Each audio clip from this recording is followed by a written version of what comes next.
এই 2 বছর আমাদের খুব বাজেভাবেই কাটছে।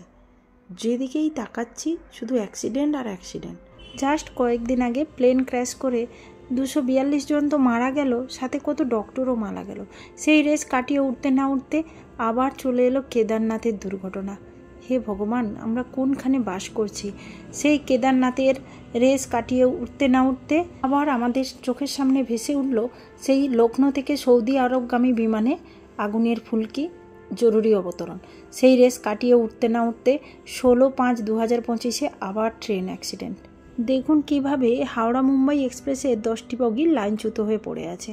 কিছুদিন আগে মহারাষ্ট্রের পুনেতে ইন্দ্রাণী নদীর উপর একটা পুরনো সেতু ছিল, যেটা ভেঙে 20 থেকে 25 জন যাত্রী জলে ডুবে গেছে। তার মধ্যে কিছু জনকে উদ্ধার করা গেছে, কিছু জন মারাও গেছে। কয়েকদিন পরে আমরা যাব ভেলোর, মানে পরের উইকে। কিন্তু এখন থেকে বুকের ভেতর দুরু আরম্ভ করে দিয়েছে। এত চারিদিকে অ্যাক্সিডেন্ট, এত অ্যাক্সিডেন্ট।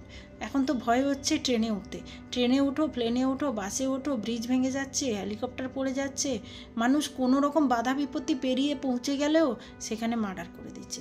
কি না কি যে ঘটছে চারিদিকে। কিছুদিন পরে দেখা যাবে যে পৃথিবীতে আর মানুষ নেই, শুধু পৃথিবী আছে, মানুষ নেই। এত যদি মরতে থাকে তাহলে কি করে থাকবে? কি করে যে হবে, কি করে যে বাঁচবো ভগবানই জানে। ভালোই ভাবলেই ফিরে আসবো কিনা সেটাও বুঝতে পারছি না। এতটা কষ্ট হচ্ছে, এত টেনশন হচ্ছে।